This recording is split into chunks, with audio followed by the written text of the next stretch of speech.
Good morning, good afternoon, and good evening, whatever time it is in your zone. My name is Margaret Mwarili, a religious of the Sacred Heart and representative of the Society to the United Nations.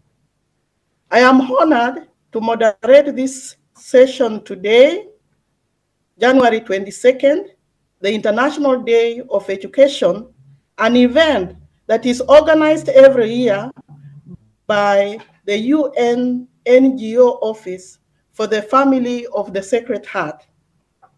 This year, the theme of our event is envisioning an education that prepares young people for successful navigation of their changing world. Key issues including educational challenges, critical changes and empowerment needed, navigating success, meaningful participation of young people in the social contract on education, among others, will be discussed. It is an honor to have 5 speakers for today's session. Jose Marie Ayemeric Sola from Sagrado Corazon, Pamplona School in Spain. Just show your hand or show yourself for people to see you. Our second panelist is Adit Paul, a teacher from Sacred Heart Sophia Junior College, Mumbai, India. The third panelist is Maki Saito from Japan, an alumni of Sacred Heart International School and Sacred Heart University of Tokyo in Japan, living and working in the United States. The fourth is Rose Farah, an alumni of Sacred Heart School at 91st Street, New York, working in Dubai. And our fifth panelist is Maria Casares, an alumni of Sacred Heart Mexico City School and presently studying international relations in Universidad Iberoamericana in Mexico. I'm also pleased to introduce other team members that will play important roles in our discussion today. Noreen Hinan from Ireland, a network coordinator of Sacred Heart schools in Ireland, Scotland, and Malta, will give us a synthesis of our discussion today. Noreen also works with the European Core Team to organize activities for the network members. Florence de Lavillon, a religious of the Sacred Heart from France, is our IT person for this webinar and is hosting us from Rome. Rachel Quillian, a religious of the Sacred Heart from France, living in Rome, working with the Jesuit Refugee Service, and also on our international team for justice, peace, and integrity of creation, will lead us in a short opening prayer and moderate the question and answer session. Anna Plasquez Ubach, an international translator, is leading a team that is translating our discussion this morning. At this point, I would like to suggest that if you have any question in the course of the discussion, please write it in the question and answer section, and the panelists will attend to them. And I request the panelists, if so willing, to share their emails in the chat so that in case any participant want to follow up on your discussion, can do so. And now I invite Rachel, please lead us in opening prayer. Good afternoon, good morning, everybody. You will have a short video presenting mostly photos from the UNESCO campaign for the International Day of Education and a song that is in 3 languages. But if it's more helpful for you to close your eyes and just close your eyes, because the purpose is to put us in the presence of God within us and to let outside our worries in order to open our hearts to listen our panelists.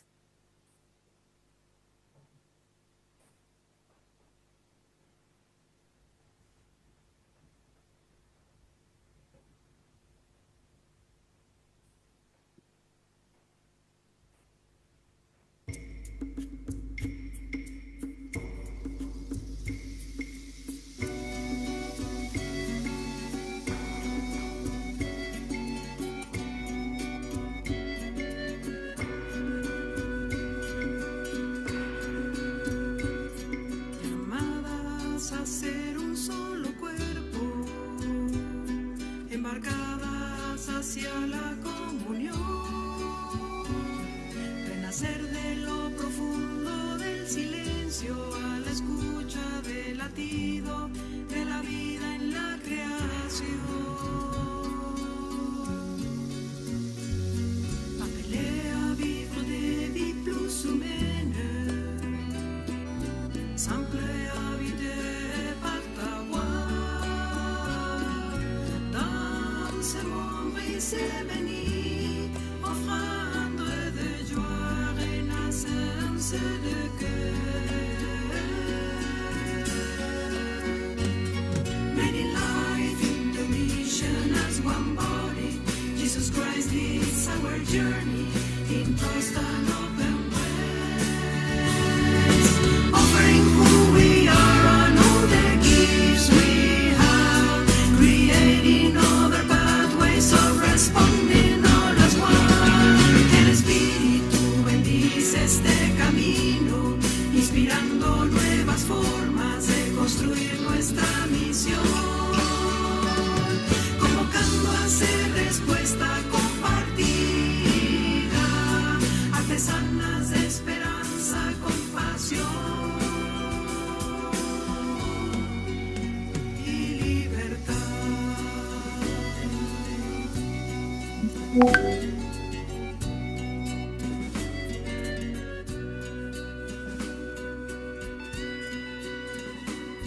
Appelé à atteindre des frontières, ouverte à nous risquer plus loin,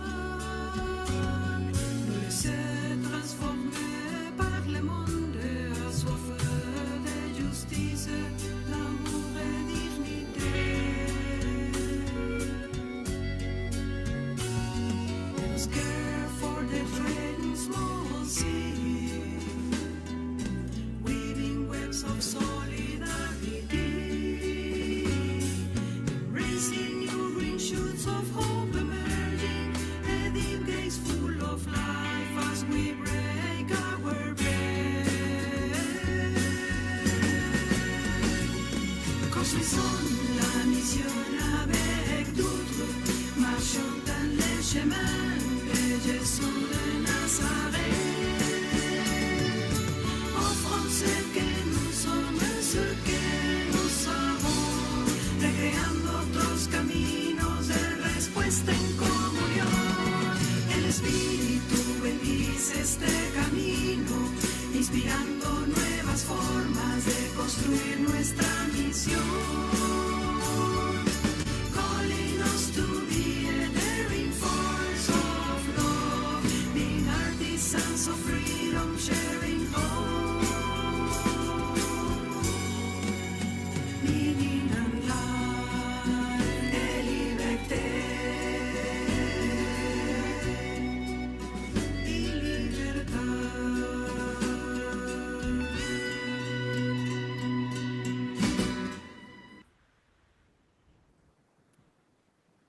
And may we let us all be guided by the Holy Spirit in those coming encounter. Amen. Thank you, Rachel, for that appropriate song, a song that tells us education is a sign of hope. It is hope in itself. So thank you for the beautiful prayer. And now we come to the presentations. We are having 4 questions and 5 panelists. Each one will discuss one question, and the last 2 will discuss the same question. Our first panelist is Jose Marie Ayemeric Sola, and he will discuss the first question. Jose Marie is a teacher of humanities, coordinator of service learning projects at Sagrado Corazon, Pamplona School in Spain. He is the coordinator of North-South International Volunteer Program promoted by the Religious of the Sacred Heart in Spain.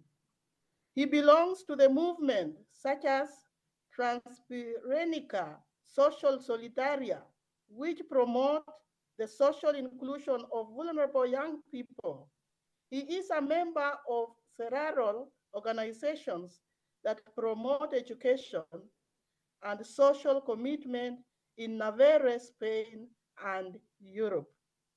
Jose Marie, what are some of the major challenges faced by education sector over the last 2 decades that require global attention and cooperation with regard to critical issues of preparing young people for navigation of their world? The stage is yours, please. Hola, buenas tardes a todos. Voy a ver si comparto una presentación que va a acompañar las palabras que voy a decir. En primer lugar, quiero agradecer la oportunidad de poder participar en este evento, gracias a la amable invitación de la hermana Margaret Muarilli.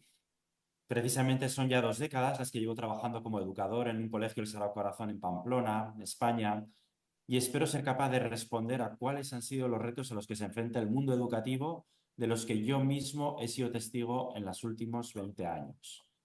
Mi punto de partida es que las personas que nos dedicamos a la educación queremos conseguir, por una parte, que nuestros estudiantes desarrollen al máximo sus capacidades, tal y como defendía hace más de 2000 años el filósofo griego Aristóteles. Y por otra parte, que el proceso de enseñanza-aprendizaje sirva para aprender a vivir fraternalmente con las personas que nos rodean y a cuidar la casa común, que es el planeta Tierra. Para educar a los jóvenes en el siglo XXI hay que tener en cuenta al menos los siguientes retos que nos plantea este mundo en el que vivimos. La tecnología y la educación. La rápida evolución de la tecnología ha cambiado radicalmente la forma en que vivimos y trabajamos dentro y fuera de las escuelas. Pizarras digitales, programación, robótica y múltiples dispositivos portátiles están presentes ya de forma natural en las aulas. La educación, por lo tanto, debe adaptarse para incorporar estas tecnologías de una manera efectiva en el aula y que las habilidades digitales de nuestros estudiantes sean empleadas éticamente y sirvan para construir un mundo mejor. La globalización y diversidad cultural. El mundo de hoy se ha vuelto más interconectado que nunca. Perdón. El hecho de que estemos compartiendo hoy este espacio de diálogo entre personas de continentes diferentes es una muestra de la riqueza de la globalización y del intercambio cultural. Por este motivo, los estudiantes necesitan más que nunca habilidades interculturales y una comprensión global del mundo en el que vivimos para tener éxito. La educación debe abordar esta diversidad cultural y preparar a los estudiantes para trabajar en entornos multiculturales. Los cambios en el mercado laboral. Las demandas del mercado laboral están cambiando rápidamente. Muchos expertos afirman que 3/4 partes de las profesiones del futuro, aquellas en las que trabajarán nuestros actuales estudiantes, ni siquiera existen hoy en día. Los jóvenes necesitan desarrollar la capacidad de adaptación, el pensamiento crítico, saber enfrentarse a problemas complejos y cultivar habilidades interpersonales para enfrentarse a los desafíos laborales que les esperan en el siglo XXI. las desigualdades educativas. Tal y como afirma la UNESCO, la educación es un derecho humano para todas las personas a lo largo de la vida. Además, es la principal herramienta para erradicar la pobreza, construir la paz y un desarrollo sostenible. A nivel mundial, las tasas de alfabetización han crecido en todo el mundo en estas 2 últimas décadas, muy especialmente con la incorporación de millones de niñas a los sistemas educativos. Sin embargo, existen grandes diferencias en el acceso a una educación de calidad, incluso en los países más desarrollados. Es necesario abordar estas desigualdades y garantizar que todos los niños y niñas y jóvenes tengan acceso a una educación de una manera equitativa. El cambio climático y la sostenibilidad. Los objetivos del milenio, primero, y a partir de 2015, los objetivos de desarrollo sostenible, los ODS, han puesto en la agenda mundial la necesidad de tomar medidas para frenar el calentamiento global y lograr un futuro sostenible para todas las personas, sin dejar a nadie atrás. Las escuelas en todo el mundo deben integrar conceptos de sostenibilidad y conciencia ambiental para preparar a los jóvenes para abordar los desafíos relacionados con el cambio climático. La salud mental y el bienestar emocional. Especialmente después de la pandemia de COVID que asoló el mundo, la salud mental se ha convertido en una preocupación importante entre los jóvenes. Diferentes estudios afirman que las generaciones más jóvenes son más vulnerables que las anteriores a las enfermedades mentales. Por lo tanto, la educación debe abordar las cuestiones de salud mental y fomentar un ambiente de aprendizaje que promueva el bienestar emocional y desarrolle habilidades como la empatía, la cooperación y la autorregulación. Estas habilidades son esenciales para el éxito de los jóvenes en sus proyectos de vida y también en sus profesiones. La ciudadanía democrática. Educar en valores democráticos es crucial para formar una ciudadanía comprometida y activa en la sociedad. Así se fomenta la participación ciudadana, el respeto a la diversidad y la comprensión del proceso democrático. También protege los derechos individuales, desarrolla el pensamiento crítico, previene los conflictos y contribuye a la estabilidad política y social, ayudando a construir comunidades más justas y promoviendo la cultura de la paz.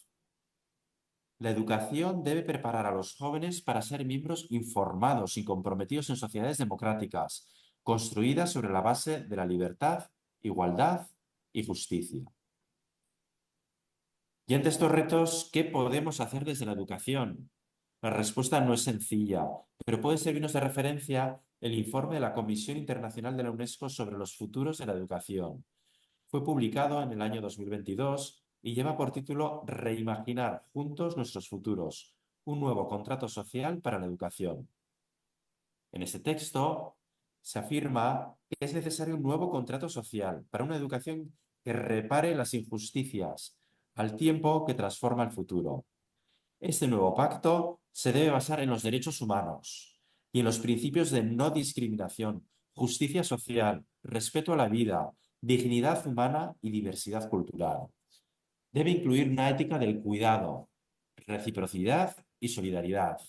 Debe reforzar la consideración de que la educación es un proyecto público para el bien común. Para ello son necesarias pedagogías que nos animen a seguir aprendiendo sobre la dignidad humana y el gran logro que representa el derecho a la conciencia y a la libertad de pensamiento, pero que nos lleven a desaprender el excepcionalismo humano y el individualismo posesivo. Deben basarse en la ética y la reciprocidad y el cuidado y reconocer que somos interdependientes entre individuos, grupos y especies. Deberíamos valorar la importancia de todo lo que compartimos. La UNESCO propone en esta publicación que la pedagogía conocida como aprendizaje-servicio, APS, es una herramienta para suavizar los muros entre el aula y la comunidad.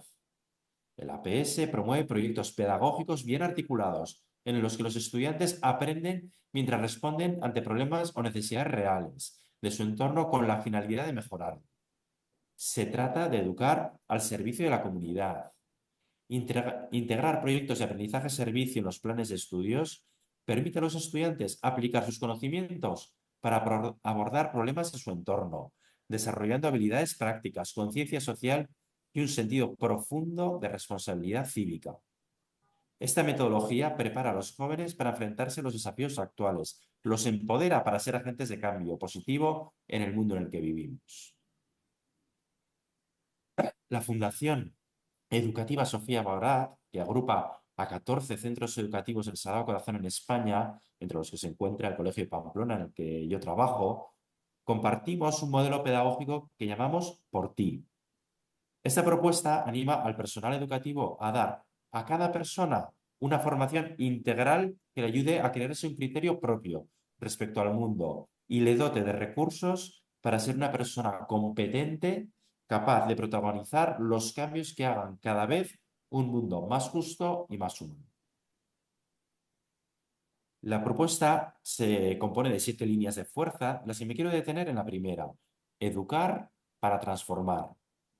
Con ella queremos que la persona, en su dimensión individual, social y trascendente, sea el centro de la educación. Queremos fomentar el pensamiento crítico y valores como la compasión, la relación y la transformación que trae consigo la ética del cuidado de la vida.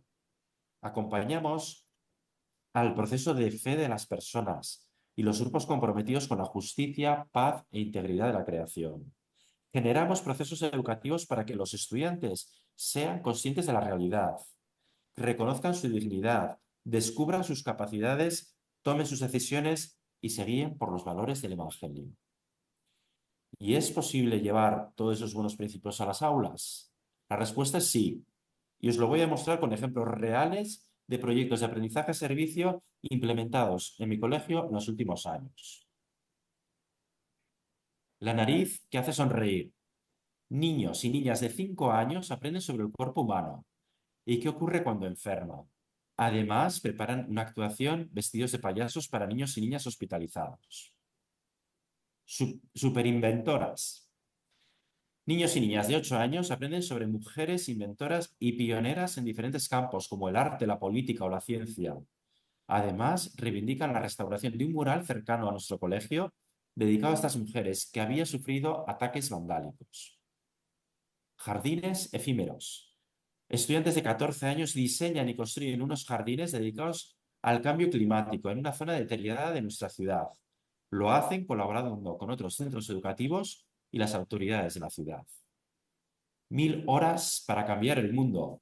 100 estudiantes de 16 años dedican entre todos más de 1000 horas de su tiempo durante un curso escolar, colaborando con diferentes asociaciones de la ciudad, dedicadas a atender a personas mayores, a personas con diferentes discapacidades, a migrantes, promueven una tienda de comercio justo, reparten alimentos entre familias vulnerables, etc., con el propósito de que su ciudad, Pamplona, sea más justa, más humana y más sostenible. Termino ya con esta imagen que cada día, cuando entro al colegio, le tengo el placer de verlo. Y en ella dice: vamos a hacer un mundo más justo porque es posible. ¿Acaso puede haber una tarea más apasionante y hermosa? Muchas gracias. Wow, thank you. Thank you, Jose Marie. Thank you for reminding us that as educators, we need to ensure that our students develop to the best of their abilities in order to respond to real needs and real problems. And thank you for using all these visual aids that helped us to follow the discussion even more closely. Thank you. Our second panelist, Adit Paul from India, will discuss the second question. Adit Paul is working as a teacher in English department at Sacred Heart Sophia Junior College in Mumbai, India. She completed her master's in English literature from Manipal Center for Humanities. She previously worked as a research assistant at the Sandbox Consultancy. She researched on relation between student academic achievements and stress in India education system. She has been a research fellow under the Excellence in Arts program at Sophia College for Women. She holds editorial experience having worked in industry at the commercial level. As an educator, She aims to explore the dynamic field of literature while remaining engaged with research and writing. Adit Paul, what are the critical changes and empowerment needed in the education sector to enable learners to successfully navigate their world and make meaningful participation in the social contract on education? The floor is yours.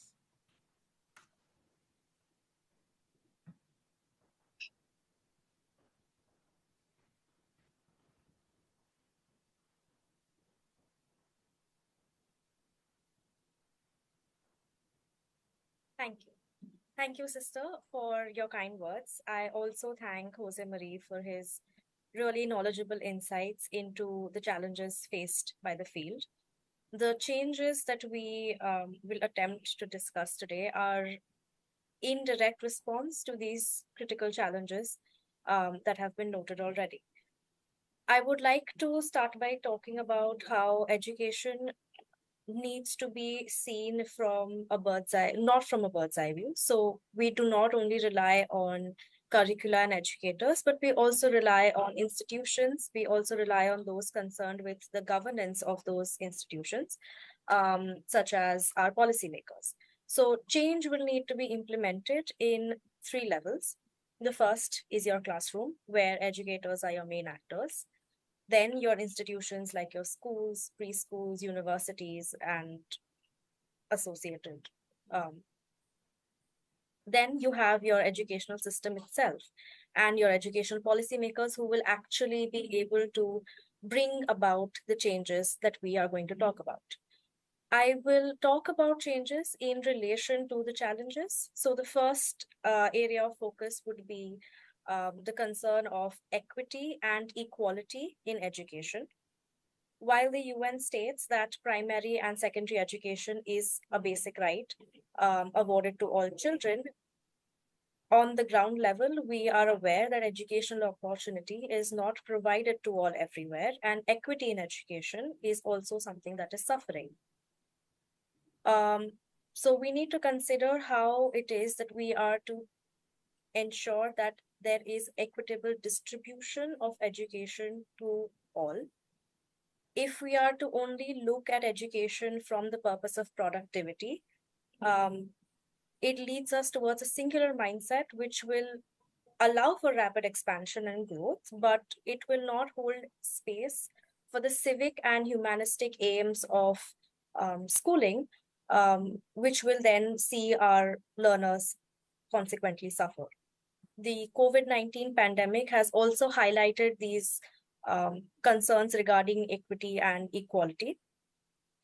Online schooling is now a reality of our times, and we cannot ignore it. So consequently, we need to also talk about issues that arise with online schooling, such as connectivity, access to the internet, good internet, technical devices, digital literacy, and the formation of learning platforms which will allow our learners to better themselves as the world changes at a pace that we cannot moderate.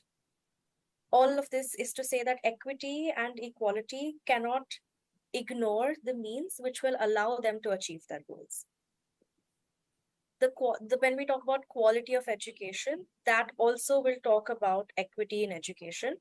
By quality of education, I mean we need to refer to teaching standards, we need to refer to teaching methodology, we need to refer to materials, curriculum, and curriculum coverage. This is to simply state that more schooling will not always mean better education. The next concern or crisis that I would like to draw our attention to is the crisis of relevance, which I think is our most urgent one yet. I will refer to the UNESCO report on reimagining our futures together. I'd like to quote just one line from there. That report states that education must redress past injustices while preparing us for environmental, technological, and social changes on the horizon.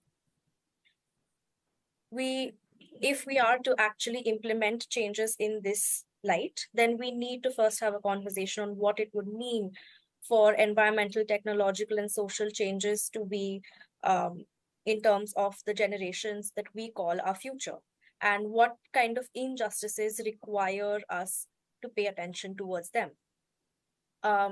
It is not, this is to basically say that we are not simply supposed to allow the generations of the future to voice their opinions, but it is also our responsibility to listen to them and not just hear them, give them a seat at the table and see whether in a collaboration with them, we can find answers to these pressing concerns.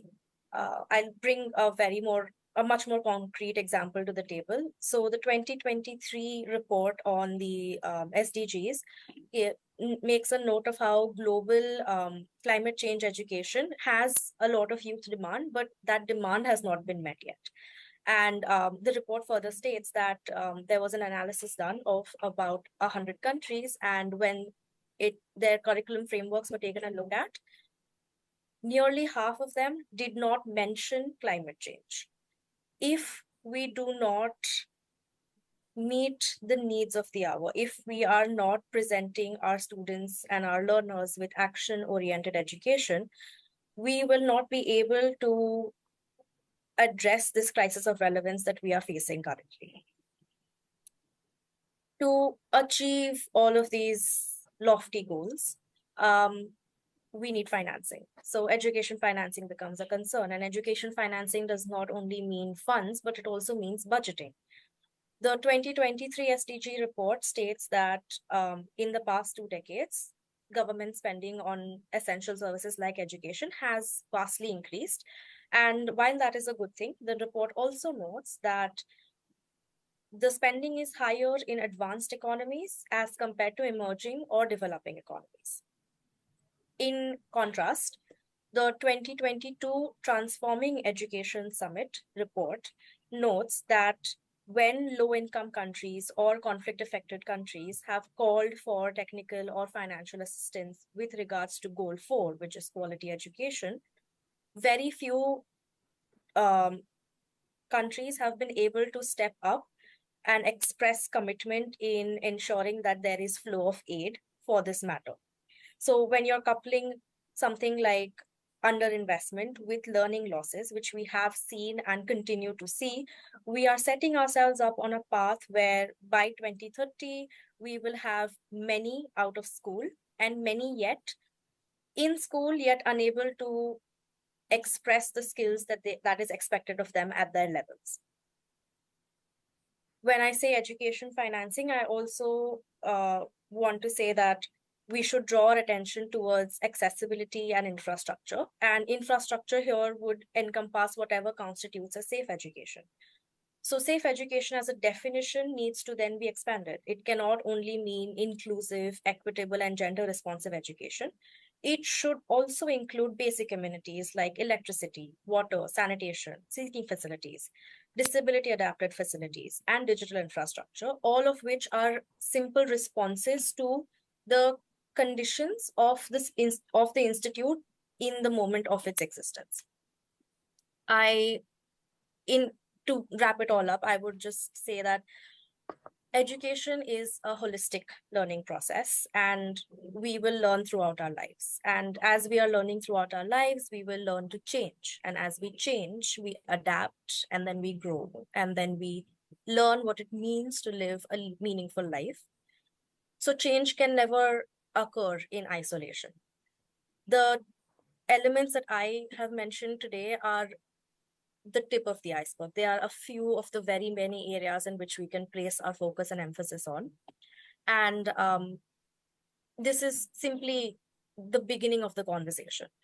However, it is important at this moment itself to understand that this is not meant to be done alone, and that all countries will face consequences if our learners are not adequately prepared for the challenges that are awaiting them in the fast-paced world out there.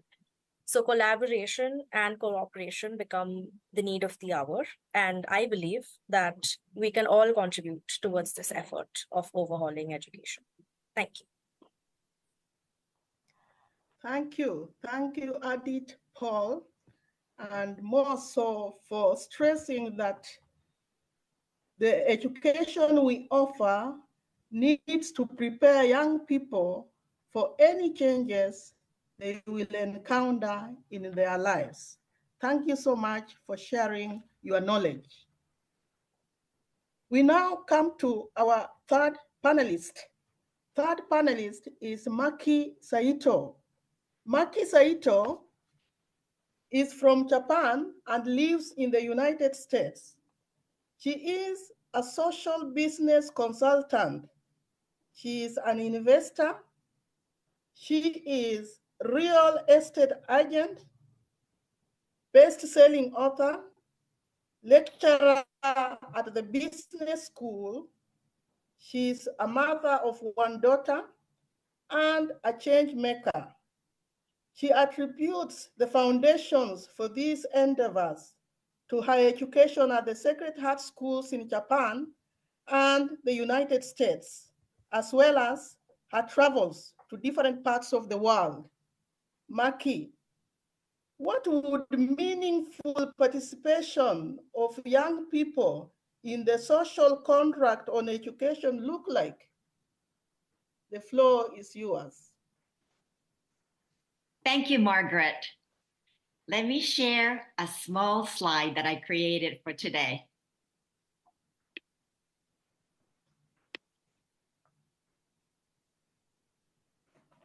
Can you see this? Thank you, Margaret, for inviting me today. Thank you, Jose Marie, for your insight on educational challenges. It resonated deeply with me, especially the idea of bridging community and classroom. And Aditi's reminder of the UN's Sustainable Development Goals, UNESCO's call to reimagine our future together is powerful. What does it truly mean? How can we integrate these ambitions into education to create a shared contract that benefits everyone? Today, I would like to share 3 ways, inspired by the power of youth, that we can all be part of the solutions. My key elements are gift, social entrepreneur, and wallet power. 13 years ago, while living in Tokyo, Japan, I witnessed the devastating 9.0 earthquake, tsunami, and nuclear power plant explosions. Over 15,000 lives were lost. It was a dark time. But amidst the tragedy, extraordinary acts of kindness and support emerged. Musician Ryuichi Sakamoto saw the shattered instruments of students. He didn't just offer money. He mobilized manufacturers like Yamaha to repair them and organize an international music festival with a local high school orchestra. His gift of music became a beacon of hope, reminding us of the immense power within each of us. Imagine a classroom transforming into vibrant hubs where students collaborate on projects fueled by their passions. Engineers invent sustainable energy solutions. Writers fight discrimination through storytelling. And artists create beauty for all. Every gift used for the betterment of others create a ripple effect spread outward like a growing wave. But this potential often gets eclipsed by the current money-oriented economy. It thrives on competition, widening the gap, winners and losers. On the other hand, shifting our focus to gift economy based on trust, caring, and creativity will construct a society where everyone shares their gifts. That is more peaceful and prosperous. at Burning Man, a desert camping event with art exhibition in Nevada, US, that has over 80,000 participants from all around the world. I witnessed this spirit firsthand. Lawyers offered free consultations. Teachers read to children. A Christian group offered foot washes, and I, a gardening enthusiast, served pasta from homegrown tomatoes. In a world where chasing money is not emphasized, collaboration and generosity flourish. This is exactly what education should nurture, recognizing and utilizing individual gifts to create a society where everyone thrives. Let me tell you about my dear friend Angili, a Kenyan boy struggling with poverty and physical disability. He didn't have money to even own shoes, and he couldn't walk due to polio. But an Irish Sacred Heart sister who's a nurse saw a sparkle in his eyes, a sign of motivation and commitment to his effort.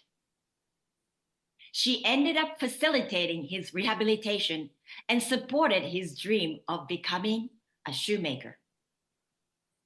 After attending vocational school, Angili, 10 years later, became a successful cobbler.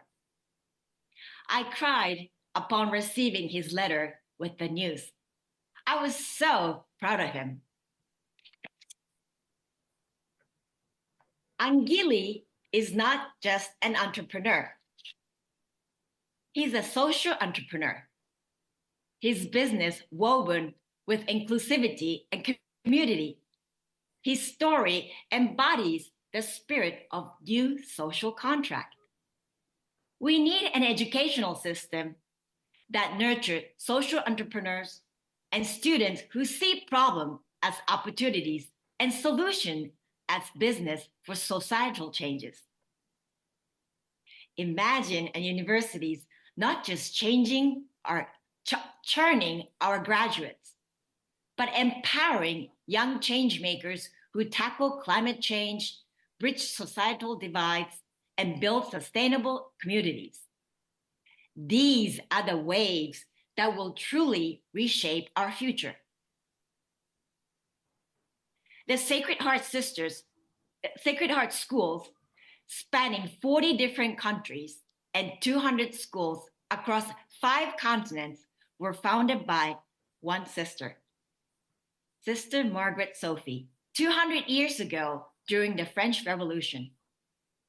Her visionary goal was to create schools that nurture peacemakers. What does it mean to you? For me, a quote from my Japanese elementary school principal, small I, big U, has always stuck. It emphasized active listening and service to others. We participated this through volunteering. But witnessing the sisters in Kenya truly struck me. These sisters, who were doctors and nurses, drove for hours, tending to villagers without expecting anything in return. True givers. The answer, I realized, lie in our wallet. Our money is a powerful tool expressing our beliefs and values, as it is like a ballot. Every purchase is a vote. We can choose companies that align with our ethics, like supporting fair trade products or avoiding those exploiting workers. When shopping for clothes, let's choose a company like Patagonia that use recycled plastic for fleece over a trendy name brand that spends huge money on advertising.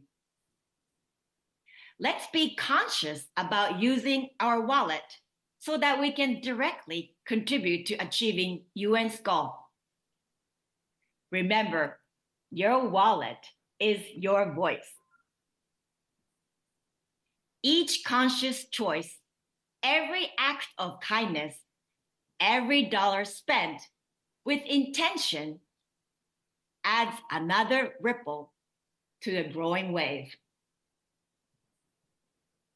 We can choose to invest in green energy over fossil fuels, support local community gardens, or organize fundraising events for social causes.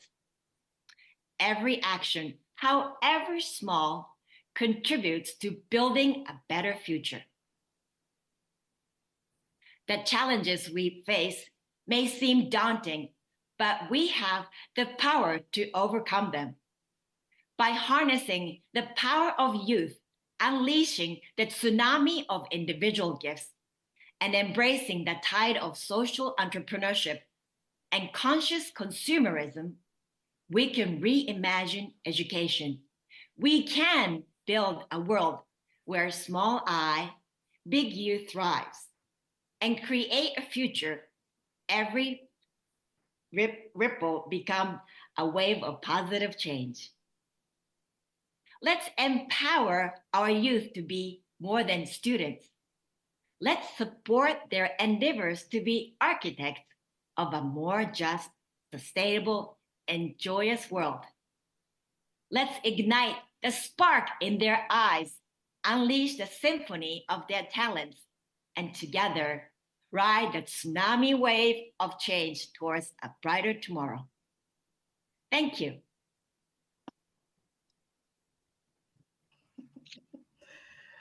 Thank you, Maki, for drawing your life experience. All this has really made it very powerful. And I like the saying that we should build a world where small I, big U thrives, and creating a future where every ripple becomes a wave of positive change. Indeed, as educators, we are called to create positive change makers. Thank you. Our last question will be discussed by Rose Farah and Maria Casares. That is question 4. Rose Farah studied at the Sacred Heart School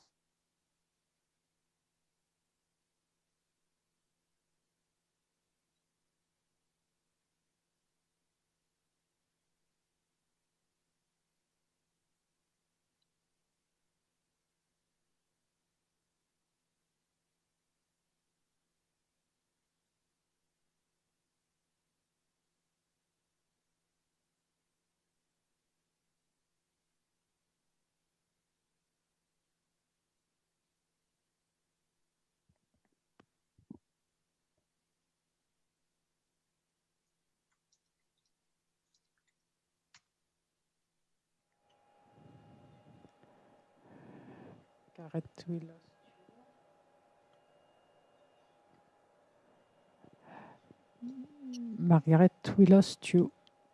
Margaret, we lost you. I think your connection is low.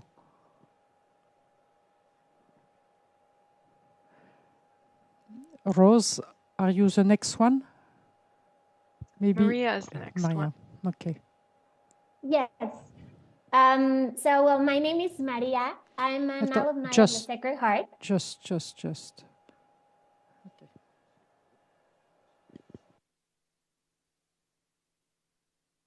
Please.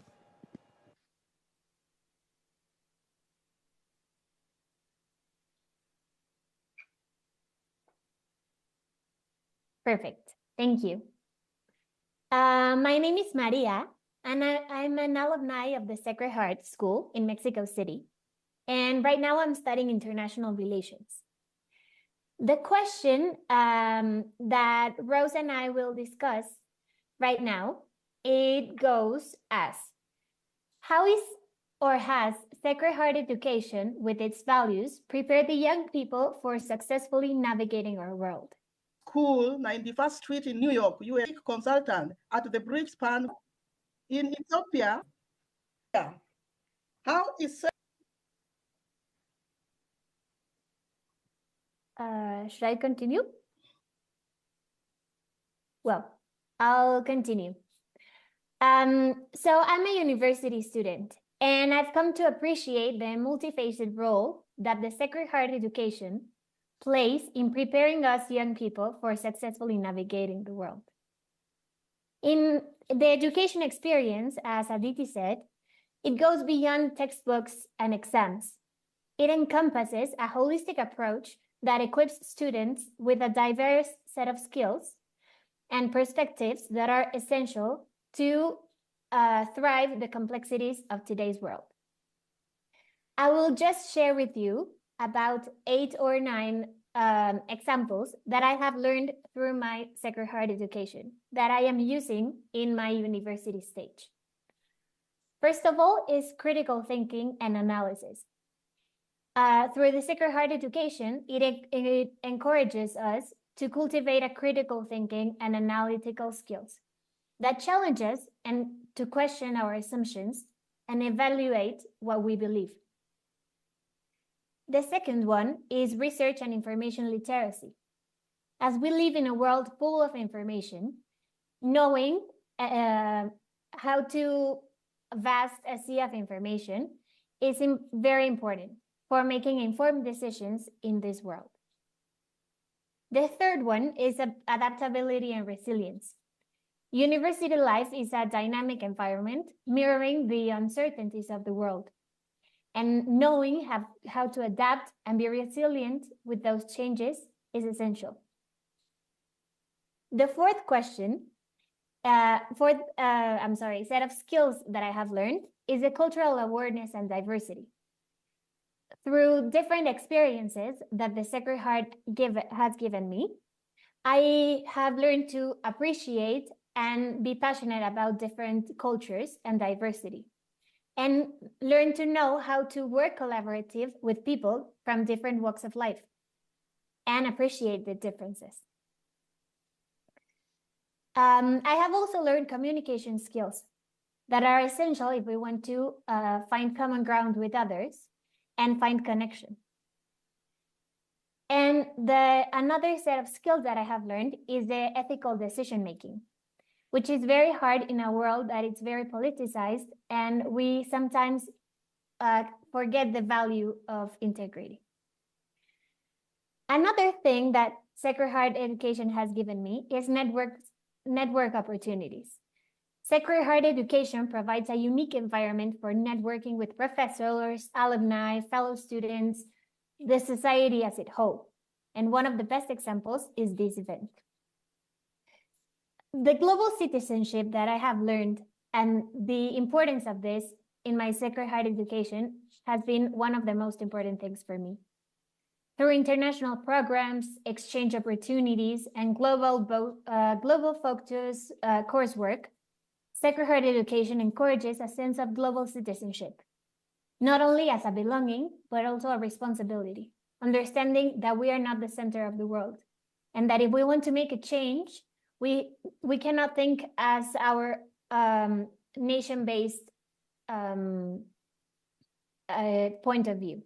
We have to think as a global change.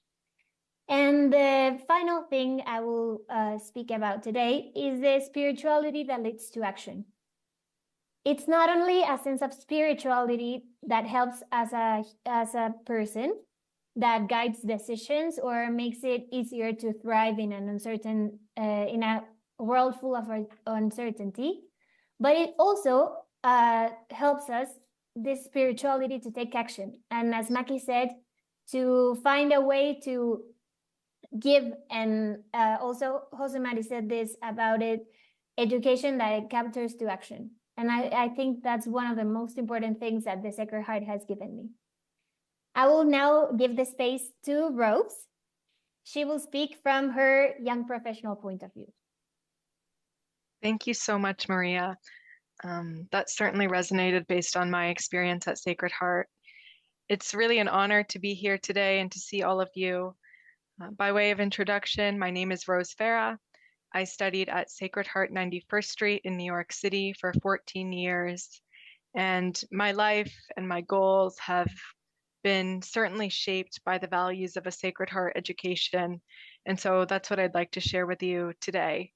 I think while Maria did an excellent job kind of highlighting some of the skills that we've gained from Sacred Heart, would love to focus on kind of how the Sacred Heart values have shaped my own goals. And I think one thing I love about Sacred Heart is that we do have a shared set of goals. And as I reflect on them, it's goal 3 that perhaps has had the biggest influence on my life. Goal 3 states that schools of a Sacred Heart commit themselves to educate to a social awareness that impels action. It's a goal that manifested itself every day at Sacred Heart 91st Street.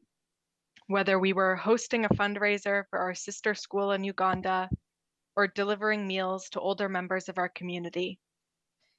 Our Director of Community Outreach, Michael Chung, who's on this call, maybe he can give a quick wave, played a particularly important role in ensuring that this value, this goal 3, was not just, on a plaque on our wall, but something that we practiced every day. I was particularly grateful in upper school when my community mobilized on multiple occasions to fundraise for Jasur, which is an NGO focused on education and entrepreneurship for Syrian youth. Together, we mobilized our community to raise thousands of dollars, which was a clear example of Goal 3 coming to life, finding opportunities to use our education and our resources to contribute to the betterment of our community and the world around us. And once I left Sacred Heart, that value stuck with me. And I continued to find opportunities to find, ways that I could contribute, find careers that not only aligned with my skills and my interests, but careers that could allow me to have a sustained positive impact, which is a goal that was inspired by my Sacred Heart education. So I took courses in international law, in public policy, and economics. I pursued internships in journalism and impact investing, all with the goal of using my education and the privilege that I had to attend Sacred Heart to contribute to the betterment of the world around me. And that's not only my experience, but it's also an observation I've seen from my peers who graduated with me. Students who have gone on to work in city government in New York, others who have gone on to work advising companies on becoming more environmentally and socially friendly. I see it, manifesting itself every day, even as young professionals. In my own experience, when I graduated university, joined a social impact consulting firm called Bridgespan, where I had the opportunity to advise nonprofits, impact investors, and foundations. And I was grateful to be in a community there of people who shared that Sacred Heart value of, mobilizing to action. And it also manifests in my current role, which is focused on bringing investment to countries around the world that are underserved, focusing on countries in the Middle East. So to wrap up, I'd say that, building on what Maria shared, Sacred Heart has not only instilled in us wonderful skills, but it's instilled in us values and goals that guide our everyday actions and our decisions about the types of careers that we choose to pursue. So I'd say, to all the educators in the room to kind of remember that, every service day, every reflection on our goals really does translate when students graduate. And I'm incredibly grateful and privileged to have attended Sacred Heart and to have been shaped by those values. So with that, I will pass it back perhaps to Sister Margaret.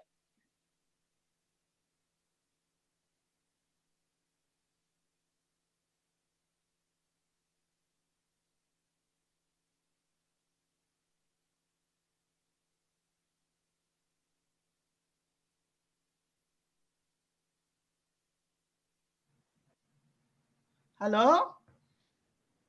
Sorry, I've been muted, but I want to thank Ross and also Maria for sharing their really life experiences in Sacred Heart schools. And indeed, you have been prepared for global citizenship. So we thank you for being ambassadors of the Sacred Heart. And for now, because of time, we are not going to have plenary session, but we shall have question and answer session. And we shall have 5 minutes for that. Then we'll have the synthesis. So Rachel, please guide us through the question and answer session. Well, for the moment, there is no questions on the chat, but just feel free to raise your hands and ask your question to one of the panelists or all of them.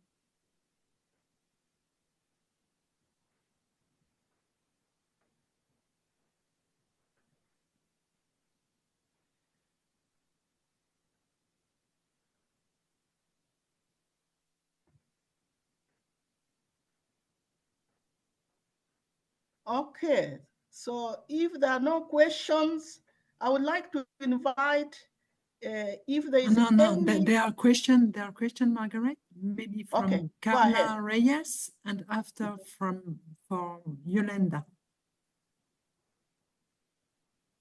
Hi everyone. I apologize for my voice because I'm sick right now. I'm happy to be here. First of all, thank you for having us here. It was amazing, the questions and the topics. I work for the U.S. Canada province as Young Adult Project Manager and Vocation Office Assistant. I work with Sister Reina, mainly in the Sacred Heart DNA program right now. And I know Maria from the Sacred Heart DNA program. Lovely to see you, Maria. And my question is basically how, listening to the last question, right, where Maria and Rose shared a bit about the values and the experience and characteristics that the Sacred Heart DNA education gave to them. I'm an outsider of the society. I didn't go to a school of the society. I didn't know the society before working here. I'm just wondering, how can we also share all of those benefits and values and everything that the society gives to them beyond Sacred Heart DNA alumni and people, and beyond the volunteering experience. You know, we work a lot with a lot of projects focused on that same topic, on sharing all of those experiences and benefits and values to other people outside of the society, like me, that didn't know about the society. And I just want to know your point of view on that topic, and how can we expand the charism of the society with other people that don't know about us beyond that volunteering experience. You want to answer, maybe? I think I can take this question. Great. Hi, Carla. So good to see you again. I think one of the best parts of the society's values is that it's not only for alumni. It's something we can share in, as Rose said, in our professional work, having our values well stood, and understanding that the global citizenship, taking our spirituality to action, are all of the things that we can do in our professional and our families and everywhere we go. I think that's one of the best things of the values of the Sacred Heart. And I think by making this world a little better that we have just encountered it, and by sharing our commitment to social work and all of the goals that we have as an alumni, as a member of the society, but also as human beings, wanting just a place to call home. I believe that's the best way to share our values. Thanks a lot, Maria. And maybe Yolanda, and after there is Renzo. And I guess, unfortunately, it will be time after, but we've got also on the chat a question from Alejandra Colunga. But Yolanda, your question, thanks. Sí, hola, buenas tardes. Mi nombre es Yolanda y trabajo en la Casa Madre en Roma. Mi pregunta va para José Mari. Hola, José Mari, nos hemos visto. Has dado algunos ejemplos de cómo respondéis a los retos en el Colegio de Navarra. Mi pregunta es, de lo que entiendo, los ejemplos van por nivel. ¿Han tenido oportunidad de afrontar estos retos mezclando los niveles y haciendo que la respuesta al reto sea algo comunitario a todos los niveles, desde primaria, infantil, con los de secundarios juntos, o siguen siendo actividades separadas por nivel? Gracias. Hola, Yolanda. Mira, en el colegio llevamos 6 años impulsando este tipo de proyectos de aprendizaje-servicio. En esos 6 años hemos hecho proyectos muy variados y muy distintos. Y hemos intentado, eso que dice la UNESCO, ablandar los muros de nuestra escuela, abrirnos a la comunidad, abrirnos al barrio. Algunos proyectos que hacemos en el colegio son internos, es decir, los hacemos entre mayores y pequeños, pequeños y mayores, es decir, que son dentro del colegio. El primer proyecto de todos que impulsamos en el colegio se llamó, a ver si se puede traducir, consumo justo consumo justo con mucho gusto. No, consumo gusto, perdón. Consumo justo, consumo gusto. Y era una reflexión sobre los hábitos alimenticios en diferentes niveles. Y trabajamos sobre el comercio justo, trabajamos sobre personas sin hogar y personas y familias vulnerables de nuestro entorno. Y en él participaron todas las etapas educativas, todos los cursos del colegio. En otras ocasiones, los proyectos son de un curso, una clase, con una asociación, una entidad de nuestro barrio, de nuestro entorno, de nuestra ciudad, en un ámbito determinado.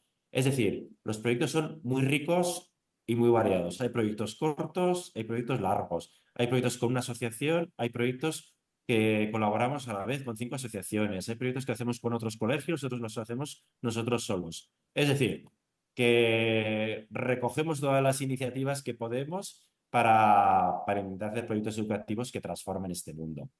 No sé si te he respondido, Yolanda. Gracias, José Mari. Sí.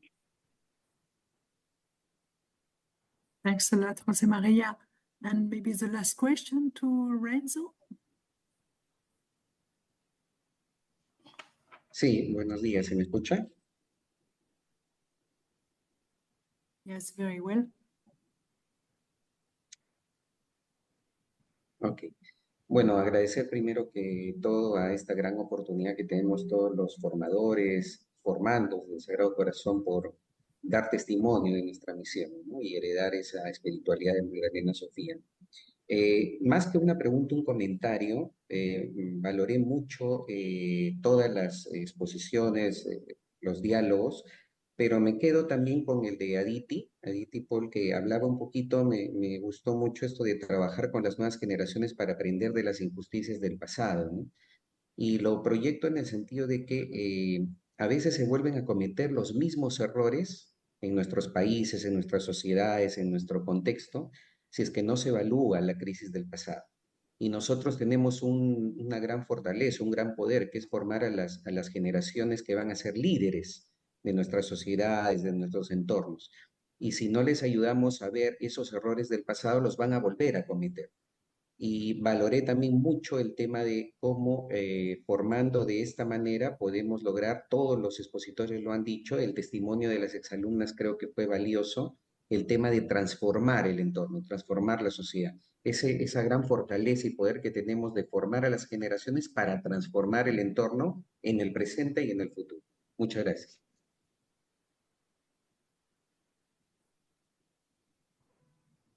Thanks a lot, Renzo, for your comment. There is it's not a question, but Alexandra gave us on the chat an invitation to have a kind of session about artificial intelligence. So let's see. But maybe now I will give the voice to Noreen. or Margaret.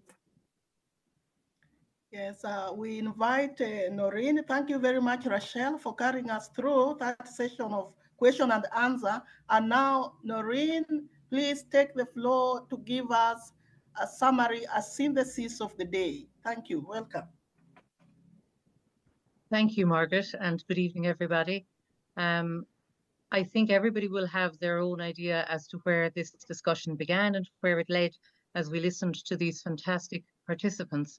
And I'd like to thank each of them for their presentations, because from each we learned some significant things about ourselves in the Sacred Heart world and about the world that we live in. And I think I divide the session in two parts, really. I think Jose Marie had the difficult part of looking at the challenges, and it's almost like a depressing thing to have to do, to say, what are all the problems that we face? And he did it so eloquently, because he led us through the technological changes, globalization, and so on.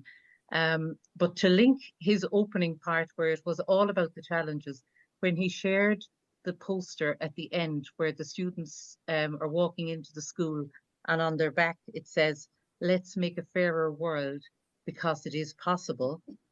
And to link that to what Rose said at the very end about taking her Sacred Heart education and not having it be just a plaque on the wall, that the goal isn't just something that's written up on the wall, but that she took it and lived that life. And that would seem to me to be the ultimate success of what we'd hope to do as educators. And all through our working lives with Sacred Heart schools and in Sacred Heart communities, we see opportunities to make a difference, and taking the challenges that we began the conversation with. And then when we had Aditi, and she talked about the, if you like, how to cope with those challenges on a bigger level. So it wasn't just within the schoolroom or in the school institution that we work, but societally and globally, how can we make the people who make the decisions listen to the voice? Who are the people who should be making the decisions? Giving a seat at the table to the people who have been ignored, who face all of the challenges and more that we can't even imagine. And her presentation, I think correctly, is described as being one where she's upping the challenge, demanding of us that we don't just keep doing the same old things the same old way, but that we look for new ways and make sure that our engagement is relevant. Because she did say education isn't just an economic value, it's a human value. So I think Jose Marie looked at the challenges, and then we had a reply in sorts where Aditi looked at what those bigger answers could be. And that was like the first part of our afternoon's work. And then in the second part, I suppose we got to the bit that brought us the joy, if you like, in that the answers are there in how people live their lives and how they bring that learning to make a difference. So Mackie had all these delightful things like the shoemakers and the shoe repairers, the instrument repairers, the social entrepreneurs, that idea of small I and big U. If our work and our planning and everything we did was about us as listeners, really listening and really then finding ways to care for the people that are the you, the people that we're reaching out to, that would be a wonderful success. She wanted us to make ripples into a wave, and she gave us some beautiful examples. And I think from all of the challenges and all of the courses of action, the changes that need to happen, whether they're very small ones or getting into the bigger, world justice issues, it starts somewhere. And if we don't start, then we can't get to any kind of finish line. I'm really feeling that the likes of Maria and Rose, I suppose, as sort of the younger generation, it gives us great hope. Maria has listed so many of the goals and so many of the ways that Sacred Heart educators reach out to students. We cannot but keep going. So I want to thank Margaret for the inspiration that led to this event. And I know she put in long hours of preparation, long hours of emailing everybody and keeping us all on track and making sure that we were listening to what she really wanted to achieve from today. I hope that she feels that there is now an audience that will help her in her amazing work. I know she had help from Rochelle and from Florence in Villalante, and well done, Florence, on keeping us all on track. Anna and Louisa for your interpretation, because that was such a vital part of today. And I suppose what I really want to say then is to the presenters, the ones who spoke, who took on the questions that Margaret asked and answered them so beautifully. So onwards and upwards, and let's make some more ripples. Thank you, everybody. Thank you, Noreen, so much for your wrapping up and for the support to the team throughout the time of preparation. And so I also want to extend my thanks to all the participants, our Sacred Heart family, colleagues from the UN, colleagues from all over the world. Thank you for coming, for attending. It is very important to attend such webinars to be able to get the knowledge, to discuss together and find solutions. So thank you for coming. And now I have an announcement. At the UN, usually we have a lot of forums, and many congregations, NGOs welcome their partners to come and attend. I would like to say those who are able to get into New York, it is good to know so that we prepare for you the ground passes so that you can be able to attend some of these important forums. So my email, as you have seen, I think it's on the chat, that you can write if you want to do so. We also have partners being prepared and trained for global advocacy. If you want to do so, let me please know. You can be trained by Justice Coalition of Religious, and then you can be able to attend these forums even online after you have been trained. So you are welcome.